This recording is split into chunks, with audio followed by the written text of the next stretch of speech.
Anak sekolahan membawa batu tulis, yang satu riang-riang, yang lain senang hati.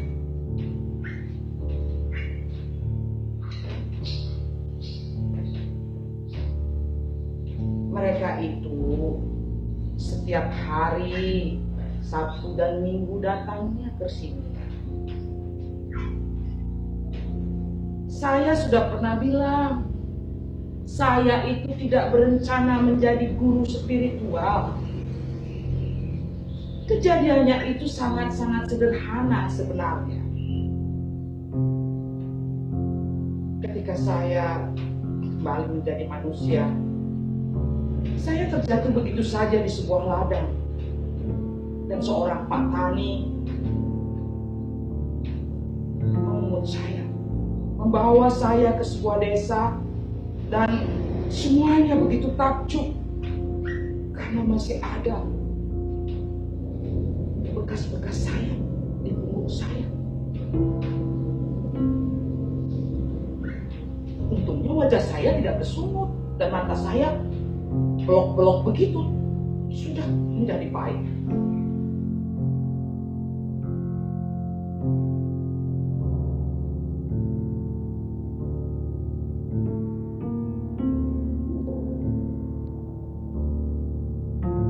Perubahan menjadi manusia itu yang menyebabkan kemudian ada cerita dari mulut ke mulut. Lalu datang orang-orang ke desa itu. Salah satunya, saya lupa ya, orang itu kemudian pergi. Entah kenapa. Mungkin ada masalah dengan temannya.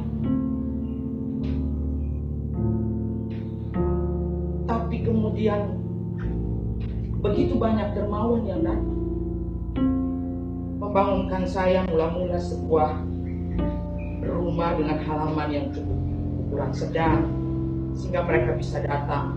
Dan Pak Tani yang polos itu mendapat pekerjaan menjadi penerima tamu dari orang-orang yang awalnya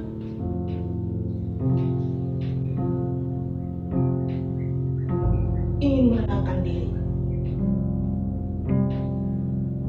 Lalu entah dari mana mulainya, tiba-tiba ada yang datang membuatkan saya website.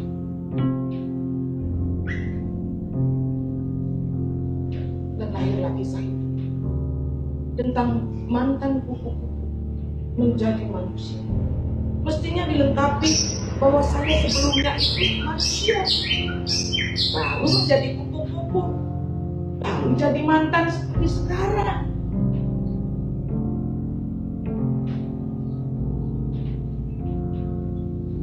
Saya tidak ngeluh, saya cerita. Mana boleh di negeri ini mengeluh? Tidak boleh. Kita semua itu di sini hidup bahagia, sejahtera, di khatulistiwa, matahari penuh, makanan di mana-mana. Lah, bukankah kalian? Hanya kalian yang punya, bukan lautan, hanya kolam susu. Kain yang jalan cukup menghidupimu, gak usah dari ikannya. Iya kan? Cuma kalian yang berani punya lagu seperti itu. Saya sudah bilang, saya tidak mengeluh. Saya cuma bilang bahwa tugas saya setiap Sabtu Minggu menenangkan orang-orang datang. Saya nggak pernah bertanya, apakah dia mau jadi calon legislatif, ataukah lagi kalah dari pencalonan bupati, ataukah sedang kalah dari pencalonan menjadi menteri, atau sedang bertengkar dengan saudara-saudaranya soal warisan, atau sudah kuliah sarjana tetapi kemudian karirnya enggak begitu tinggi dan mulus,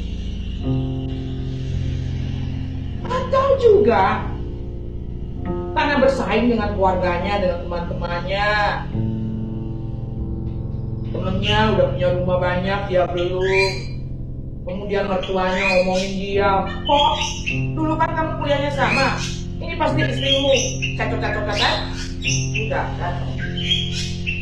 Saya hanya menyenangkan mendengarkan. Mereka itu semua punya cita-cita luhur. Maka saya pun berlatih untuk diri saya sendiri. Jangan lupa, saya itu dulu seorang pelajar. Di zaman saya, sekolah itu memang mahal. Pendidikan itu tetap modalnya uang. Tidak ada dari zaman dahulu juga sekarang ya. Meskipun ada kampanye sekolah gratis, pendidikan itu selalu mahal. Tujuannya membuat manusia beradab. Dengan beradab dia bisa menjadi biadab. Biadab yang sopan, biadab yang santun. Iya kan? Anak sekolah kan membawa batu tulis. Seperti itu lagu saya dulu. Kalau mau sekolah, saya ingat sekali dari asrama.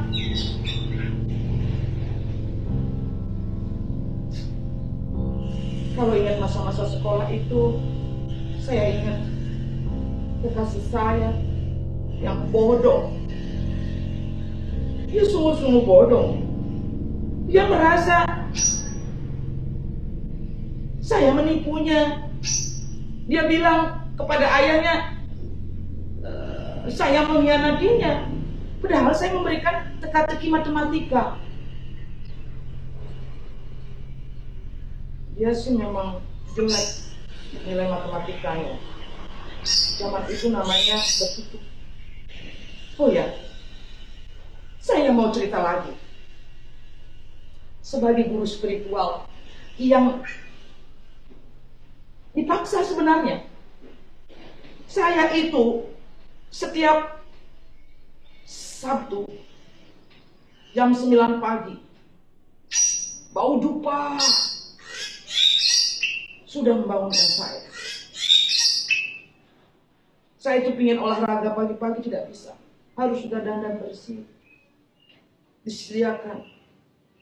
Kami memilih warna kuning-kuning karena dulu sayap saya sebagai kupu-kupu warnanya kuning. Lalu saya akan ceramah, go live sesekali, lalu nampak di website saya.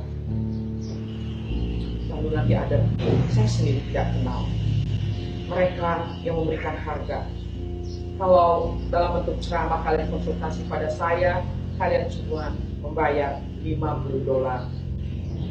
Kalau private, $500. Saya ini orang suci sebetulnya dalam pikiran mereka. Mereka tidak tahu dan tidak mau tahu masa lalu saya. Mereka takut pada keyakinan mereka sendiri. Entah apa keyakinan mereka itu. Pada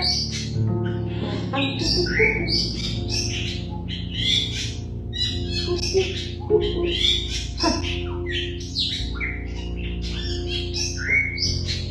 Saya sedang berpikir punya masalah yang cukup besar sekali. Karena beberapa dari orang-orang yang datang ke sini, ke istana kupu-kupu ini, pada akhirnya mereka menjadi pejabat. Dan mereka tidak cukup untuk menjadi pejabat tersebut. Tapi saya tidak berpikir soal urusan menjadi baik, urusan menjadi tidak baik, itu urusan masing-masing. Seorang guru spiritual menurut saya, dia harus bicara hal-hal yang normal, yang agung, bermartabat, indah, seolah menjangkau Tuhan, seolah membuat seluruh hidup itu menjadi sopan, santun, berbahagia, sabar.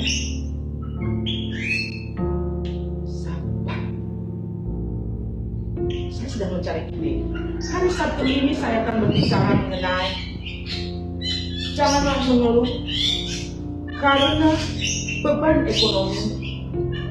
Sekalipun penghasilanmu tidak tetap, kamu sebagai buruh, sebagai pegawai kecil, sebagai pegawai kontrak, janganlah mengeluh dengan harga-harga yang naik. Sebab setiap kali mengeluh, kamu menunjukkan kamu tidak menghargai hidupmu. Jangan ikut-ikutan percaya kalau harga dolar naik, lalu hidupmu menjadi tidak naik. Naik kelas dalam spiritual itu adalah apa? Menyiapkan diri untuk anak sekolah kan membawa batu tulis.